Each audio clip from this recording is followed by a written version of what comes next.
오늘 우리에게 주신 하나님의 말씀은 시편 133편 1절에서부터 3절까지의 말씀입니다. 우리에게 주신 오늘 말씀 시편 133편 1절에서 3절까지의 말씀입니다. 구약성경 900면쯤에 있는 시편 133편 1절에서 3절까지의 말씀을 우리 같이 한 목소리로 읽겠습니다. 시작.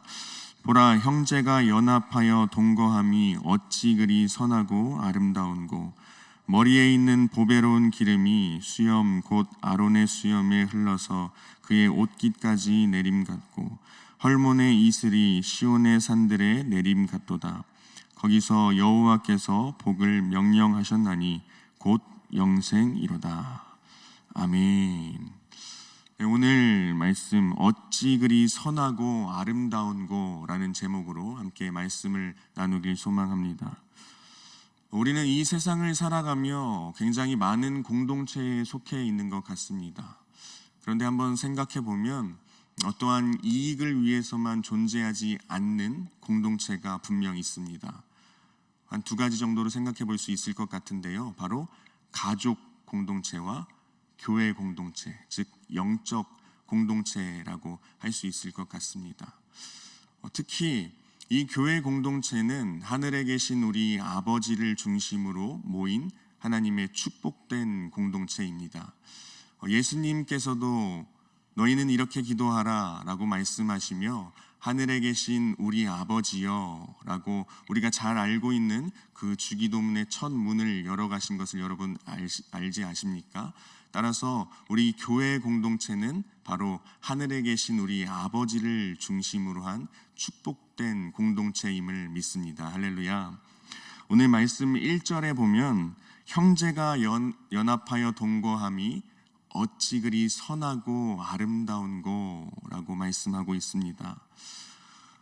우리 성도님들의 삶을 제가 다 알지는 못하지만 사실 이 말씀을 보고 관계에 있어서 아무 일도 겪지 않았던 우리 성도님, 아무 상처가 없는 성도님들께서는 이 말씀을 보고 그냥 무덤덤하게 지나갈 수 있을 것입니다. 하지만 어떤 분에게는 관계에 있어서 어떤 깨어짐을 경험한 성도님들에게는 이 1절 말씀이 사실은 굉장히 불편하게 다가오거나 또 마음의 아픔으로 다가올 수도 있을 것 같습니다. 오늘 본문 말씀 이 시편 133편에 대해서 성경을 연구하는 많은 학자들은 이것이 어느 시기에 쓰였는지에 대해서 다른 의견들을 가지고 있지만 우리가 읽은 이 성경에는 다윗의 시라고 말하고 있기 때문에 우리는 한번 다윗의 삶에 대해서 한번 생각해 볼 필요가 있을 것 같습니다. 여러분, 다윗의 삶은 어떠했습니까? 다윗은 굉장히 파란만장한 삶을 살았다고 볼 수 있을 것입니다. 굉장히 위대한 왕이라고 인정을 받았던 인물 중에 한 사람이라고 우리는 말할 수 있을 것입니다. 하지만 이 다윗의 삶을 우리가 조금 더 자세히 살펴보고 들여다본다면 이 다윗 또한 굉장히 심한 고통을 겪었음을 우리가 알 수 있습니다. 이 암논이라는 자가 배다른 누이를 강간하고 또 그 누이의 오빠가 그를 다시 암살하고 그것으로 인하여서 도망하고 나중에 다윗이 다시 그 아들을 받아들였지만 그 아들이 결국에는 아버지인 다윗을 죽이려 드는 상황까지 놓이게 됩니다. 또 어떤 상황이 있었습니까? 자신이 가장 사랑하는, 가장 친했던 그 친구 요나단이 먼저 전쟁터에서 죽게 되는 비극을 또한 겪게 됩니다. 또한 국가적으로는 이 국가 동족 상잔에 아주 불행한 일을 겪으며 이스라엘을 다시 하나로 모아야 하는 그 과정까지 밟아가야 했던 사람이 바로 다윗이었습니다. 그러니 이 시를 써내려갈 때 다윗이 어떤 마음으로 이 시를 써내려갔을까 우리가 한번 생각해 본다면 자신이 과거에 겪었던 일들에 대한 회환을 함과 동시에 앞으로의 삶에 대한 기대 또한 했음을 우리가 생각해 볼 수 있을 것입니다. 이 두 가지가 공존한 상태로 이 시를 써내려 갔겠구나라고 우리는 생각해 볼 수 있을 것입니다. 여러분, 우리는 한 사람 한 사람 사실 삶의 상황과 놓여진 환경은 다릅니다. 하지만 오늘 이 시간을 통하여서 우리의 삶을 다시금 되돌아보고 동시에 앞으로 펼쳐질 우리의 삶에 대해서 기대를 하는 귀한 시간 될 수 있었으면 좋겠습니다. 또한 특별히 우리가 속해 있는 이 공동체에 있어서 오늘의 말씀이 여러분의 삶이 되는 놀라운 하나님의 은혜가 있길 간절히 소망합니다. 오늘 1절 말씀을 다시 살펴보면요, 연합하여 동거함이라는 표현을 살펴볼 수가 있습니다. 이 연합하여 동거함, 이것을 영어 성경으로 살펴보면 말 그대로 live in unity라고 이야기하고 있습니다. 그런데 이것을 메시지 성경으로 살펴보면 get along이라고 표현하고 있습니다. 그러니 이 연합하여 동거함을 우리가 또 다른 말로 표현하자면 잘 지낸다, 잘 지낸다라는 말로 표현할 수 있을 것 같습니다. 하나님께서는요, 우리가 연합하여 동거하는 것, 다시 말해 잘 지내는 것을 원하십니다. 그리고 그러한 모습을 보시고 어찌 그리 선하고 아름다운고라고 말씀하십니다. 여러분, 우리의 삶에 있어서 잘 산다는 것은 무엇입니까? 우리의 삶에 있어서 승리하는 삶은 무엇이라고 생각하시는지요? 결코 이러한 것은 아닐 것입니다. 우리 공동체에 있어서 누군가 내 옆에 있는 사람을 짓밟고 일어서는 것, 싸워서 이기는 것이 결코 승리하는 삶은 아닐 것입니다. 여러분, 하나님께서 원하시는 승리하는 삶이란 우리가 속해 있는 이 공동체원들이 함께 연합하여 동거하는 것, 함께 잘 지내는 것이 승리하는 삶인 줄 믿습니다. 할렐루야. 혹시 여러분들께서 속해 있는 공동체에 미워 죽겠는 사람이 혹시 있으신가요? 혹시 원수처럼 여겨지는 사람이 있으신지요? 그런 분들이 계시다면 축하드립니다. 하나님의 놀라운 축복을 경험할 준비가 되셨습니다. 여러분, 우리 인생 가운데 있어서 큰 축복은 무엇일까요? 우리가 우리 삶을 살아가는 데 있어서 큰 축복은요, 나와 원수되었던 사람이 나와 동역자가 될 때 그만큼 축복된 것이 없을 수 없습니다. 나와 원수되었던 사람이 나와 동역자가 되는 것, 이것이 굉장히 큰 축복이라고 말할 수 있습니다. 독일의 신학자이자 목회자였던 디트리 보네퍼 목사님이 계십니다. 이 목사님께서 자신의 책 성도의 공동생활이라는 책을 쓰셨는데요, 이 책에서 보네퍼 목사님께서는 이렇게 이야기합니다. 원수를 주신 것은 큰 축복입니다. 그리고 원수를 사랑하게 하신 것 또한 큰 축복이라고 그의 책에서 이야기하고 있습니다. 따라서 우리가 알 수 있는 것은 원수가 그저 원수로 남고 끝나는 것이 아니라 원수가 우리에게 축복으로 다가올 때 우리는 진정한 성도의 공동체를 이루어 나갈 수 있다는 것입니다. 그리고 그렇게 그러한 삶을 이끌어 나갈 때에, 또 이루어 나갈 때에 하나님께서는 우리를 향하여 어찌 그리 선하고 아름다운고 라고 말씀하신다는 것입니다. 오늘 말씀에서 굉장히 중요한 두 가지 단어를 살펴볼 수 있습니다. 하나는 기름이고요, 또 하나는 이슬이라는 단어입니다. 2절 말씀에 보면 아론에게 부어진 그 기름이 머리카락에서부터 이 수염에까지 흐르고 또 수염에서 옷깃에까지 떨어진다고 이야기하고 있습니다. 여러분, 이 기름이란 무엇일까요? 이 기름, 그 당시에는 제사장들에게 기름을 부었습니다. 그 기름이 계속해서 흐르고 떨어진다는 것입니다. 그렇다면 이 제사장에게 부었던 이 기름은 어떤 것을 의미할까요? 바로 하나님의 능력의 임재를 의미하는 것이 바로 제사장에게 부어진 이 기름의 의미였습니다. 또 굉장히 향기로운 냄새, 향기를 뿜기도 했겠죠. 그런데 오늘 말씀에서 이 공동체를 향하여서 이렇게 이야기하고 있는 것입니다. 우리가 잘 지내는 형제의 연합함이 기름을 부어 제사장이 되는 공동체라고 이야기하고 표현하고 있는 것입니다. 우리 사랑하는 성도님 한 사람 한 사람 하나님께서 여러분에게 기름을 부어주셨음을 믿고 계십니까? 우리 공동체에 있어서 우리 한 사람 한 사람은 하나님께서 우리에게 기름을 부어주시고 제사장 삼으신 것을 믿으며 살아가시길 간절히 소망합니다. 여러분, 하나님께서 한 사람 한 사람에게 능력의 임재를 기름 부어 주셨다는 그 사실을 늘 기억하며 삶을 살아가시길 간절히 소망합니다. 두 번째는 이슬입니다. 이슬. 이 다윗 오늘의 시를 기록한 이 다윗은요, 이 형제의 연합함의 동거함을 일시적인 것으로 보지 않았습니다. 굉장히 점진적인 것으로 보았던 것 같습니다. 마치 머리에서 기름이 흘러 수염에까지 이르고 수염에서 옷깃까지 떨어지는 것과 같이, 그리고 또 저 헐몬산에서 이슬이 흘러서 그 밑에 있는 시온에까지 이르는 것과 같이, 당시 이스라엘은 이 북쪽에 있는 단이라는 곳에서부터 밑에 있는 헤브론까지를 이스라엘의 영토라고 보았습니다. 영역이라고 보았습니다. 단이라는 곳이 이스라엘의 최북단이었고 그 최북단인 단 바로 옆에 헐몬산이라는 곳이 있었습니다. 거기서부터 물이 흘러서 쭉 내려오면요, 요단강을 지나고 사해까지 이르렀다고 합니다. 사해까지.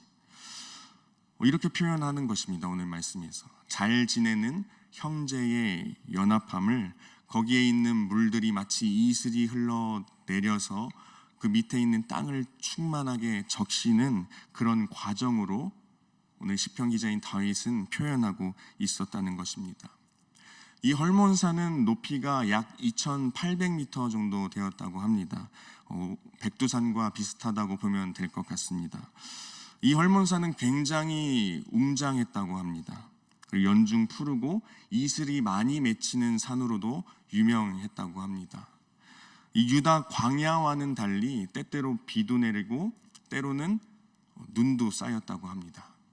그리고 그곳에 쌓였던 눈이 녹아서 물이 되고, 또 비가 내리면 빗물이 흘러서, 또 이슬이 내리면 이슬이 물이 되어서 계속해서 그 남쪽으로 흘러서 모든 땅에 수분을 공급할 수 있던 곳이 바로 이 북쪽에 있던 헐몬산이었다고 합니다.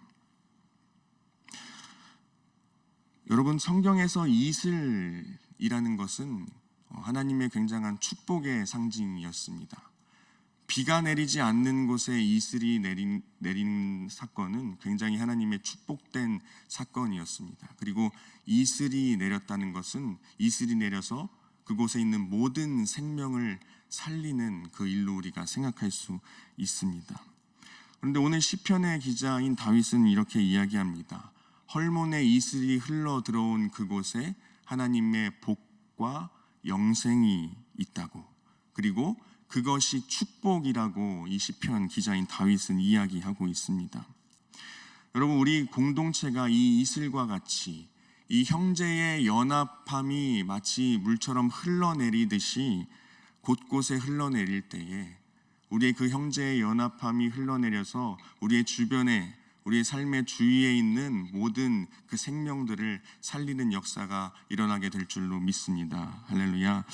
우리 사랑하는 성도 여러분, 우리 삶에서 제사장으로 기름 부음 받으신 한 사람 한 사람으로서, 또한 동시에 여러분들 삶에서 생명을 살리는 축복의 통로로서도 살아갈 수 있으시길 간절히 소망합니다. 우리는 우리의 삶에서 축복의 통로로서 우리 주변에 있는 사람들에게 축복을 계속해서 흘러 보내야 하지 않겠습니까? 헐몬산에서부터 물이 흘러서 요단강, 또 갈릴리를 지나서 사해까지 이르게 된다고 제가 말씀드렸습니다. 여러분, 이 사해란 어떤 곳입니까? 죽을 사자를 쓰고 있는 곳이 바로 사해이지 않습니까? 제가 사해에는 직접 가본 적은 없지만 직접 가보면 겉으로 보기에는 굉장히 맑아 보인다고 합니다. 이 사해 바다가. 그런데 잘 아시겠지만 정작 그 안에는 생명이 살 수 없는 것을 여러분 알고 계시죠? 왜냐? 염도가 너무 높기 때문입니다. 염도가 너무 높기 때문에 그 안에서 어떠한 생명도 살아갈 수 없는 것이 이 죽을 사자를 쓰고 있는 사예라고 할 수 있습니다. 여러분, 우리의 삶 가운데 또 우리 개인 가운데 축복이 막 흘러 들어옵니다.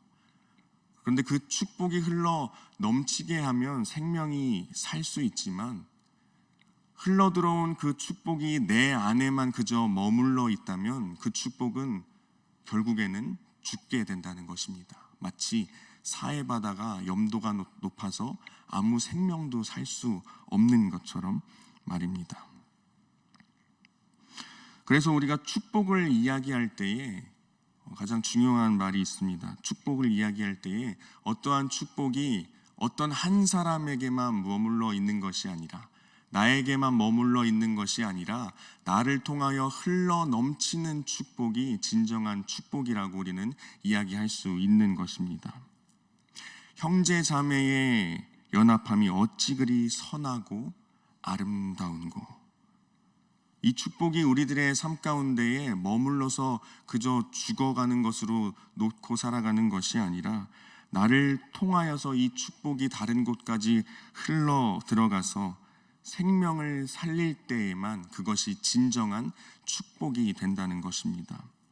바라옵기는 여기에 모인 모든 성도님들 한 사람 한 사람 축복의 통로가 되어서 내 안에 축복을 가두어 살아가는 것이 아니라 넘치는 축복을 경험하고 그 축복을 여러분 주변에 있는 모든 많은 영혼들에게 흘려보내시는 축복의 통로가 되시길 간절히 소망합니다. 그런데 그 축복을 흘러 넘치게 하는 삶이란 사실은 참 간단하지만은 않은 것 같습니다. 쉽지만은 않은 것 같습니다. 우리는 신앙생활을 하면서 이런 말을 자주 합니다. 축복합니다. 축복합니다. 축복합니다. 여러분들도 많이 사용하고 계시죠? 그런데 사실 나를 통해 이 축복이 흘러 넘치고 흘러 들어가는 이 일련의 과정들은요, 우리가 말로만 이루어갈 수 있는 것은 아닌 것 같습니다. 여러분, 우리는 이런 유명한 인사를 잘 알고 있습니다. God bless you. God bless you. 우리가 어떤 사람을 축복할 때 God bless you라는 표현을 자주 하는 것 같습니다. 그런데 여기서 축복을 의미하는 이 bless라는 단어의 어원을 살펴보면요, blood, 피, bleed, 피 흘림이 어원이라고 합니다. 여러분, 우리는 피 흘림 없이는 축복을 경험할 수 없다는 것입니다. 피 흘림 없이는 우리 가운데 내 삶에 축복이 흘러 들어올 수도 없고, 피 흘림이 없다면 그 들어온 축복을 흘러 보낼 수도 없다는 것입니다. 서로가 서로를 껴안고 용서하고 아픔을 공유하고 내 주변에 있는 사람들에게 나를 맞추며 살아가고 원수 같지만 그 사람의 죄를 덮어주고 잘못을 용서하는, 품어주는 이러한 피 흘림이 우리의 삶이 축복된 삶이 되게 한다는 것입니다. 이러한 삶이 나에게 부어진 그 축복, 다른 이들에게 또 흘러가게 하여 다른 이들의 삶에 그 축복이 충만하게 적시어 나갈 수 있게 한다는 것입니다. 말씀을 정리하겠습니다. 오늘 말씀 가운데 헐몬의 이슬이 시온의 산들의 내림 같도다. 거기서 시온산에서, 시온에서. 여러분, 우리 형제의 연합함은 사실 아무 데서나 오는 것은 아닙니다. 이 연합함을 우리가 어떤 노래방이나 술집에서 한다고 그 연합함이 이루어지지는 않지 않겠습니까? 그렇다면 어디서 그것이 이루어지겠습니까? 오늘 말씀을 통하여 알 수 있는 것은 하나님이 명하신 시온, 하나님이 명하신 시온산, 거기서 이루어진다는 것입니다. 그렇다면 그곳은 어디입니까? 바로 하나님의 다스림이 있는 곳입니다. 하나님의 말씀대로 살아가는 곳입니다. 하나님의 뜻대로 살아가는 곳입니다. 따라서 여러분, 우리가 속해 있는 우리 교회 이 믿음의 공동체가 복이고 영생인 것을 믿습니다. 할렐루야. 우리 구별된 사람들이 구별된 장소에서 함께 모여 믿음 생활을 하고 신앙 생활을 하고 있는 우리 교회, 이 은평교회가 하나님께서 주시는 복이고 영생임을 믿습니다.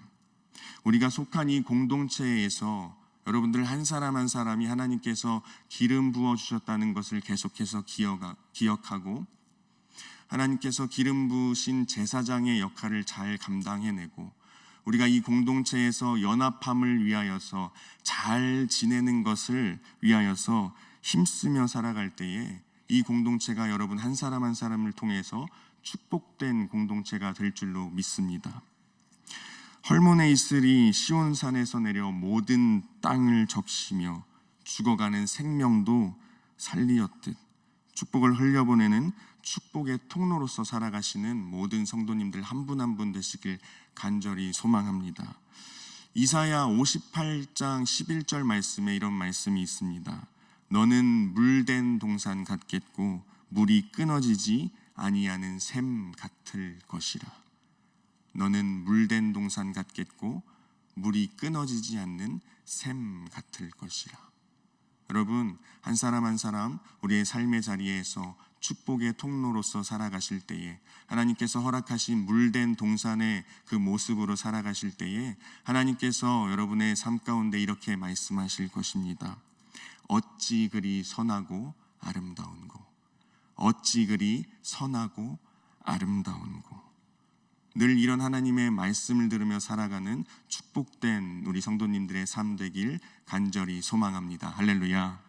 우리 함께 말씀을 기억하며 기도하며 나아가겠습니다. 오늘 말씀을 생각하며 또 각자의 기도 제목을 놓고 우리 함께 주님의 이름 한번 부르고 함께 기도하며 나아가겠습니다.